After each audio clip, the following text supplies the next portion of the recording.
Welcome back, YouTube. So here we go with the 1-year review on the Sherco SE250.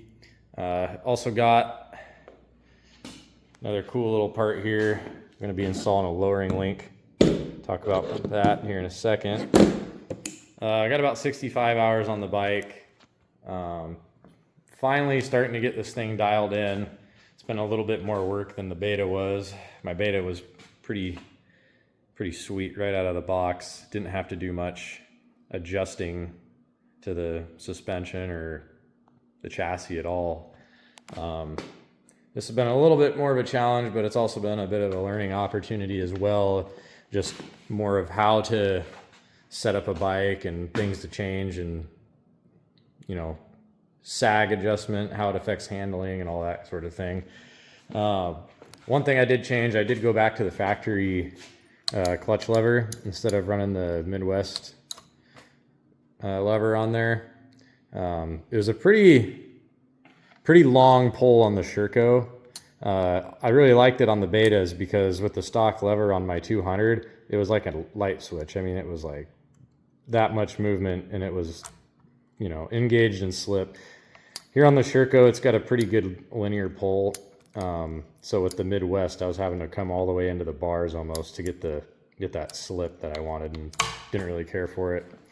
Going to be doing some 5 down and 5 back pegs here as well. Also had a little hiccup in the suspension. Had that taken care of with Zach at Alti Enduro. Found one of the valves in the forks was loose and had some play in it from the factory, so that was causing some issues as well. No fault to Sherco. I mean, that's a aftermarket technical touch deal. Did go with the Oxa pipe. Got a pretty sweet dent in it right now.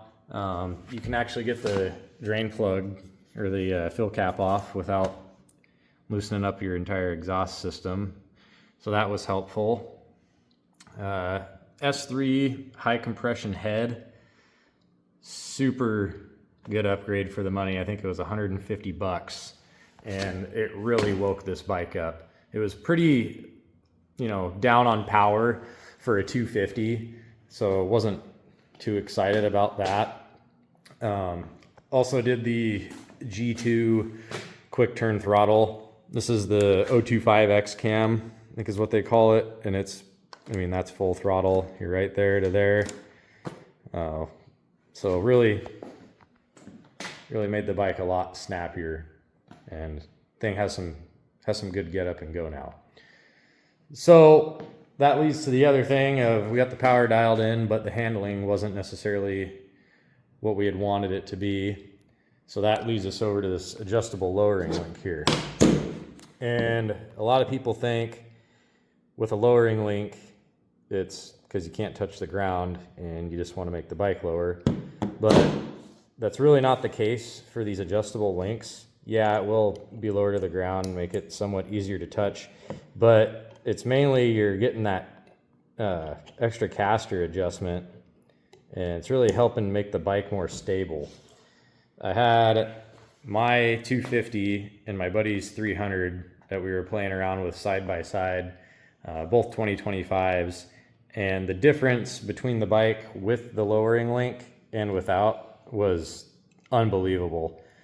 We did the second setting, or the second 2-dot puck. Comes with 3 different adjustments here. This one's from CSP. They make the Sherco factory links, but this one is significantly cheaper. So in the box you get an assortment of different pucks here. You got a number 1, number 2s that I already had in there. You get a standard for the stock position, and then you get a number 3. So a few of the factory Sherco racers are running these. Can't think of the guy's name off the top of my head, but I've seen them running these on their bikes. And Johnny Walker has a pretty good video talking about installing the lowering link on his Beta 300. On that bike, every puck here gave you about 4 millimeters extra of sag or drop in the rear. And lowering that back end is really helping stable out the bike and get rid of that skatiness in the front that I think a lot of people were complaining about on the older Sherco chassis.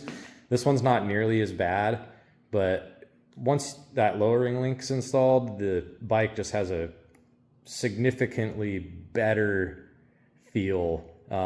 It just feels super planted to the ground, and helps a ton in the faster, rockier single track.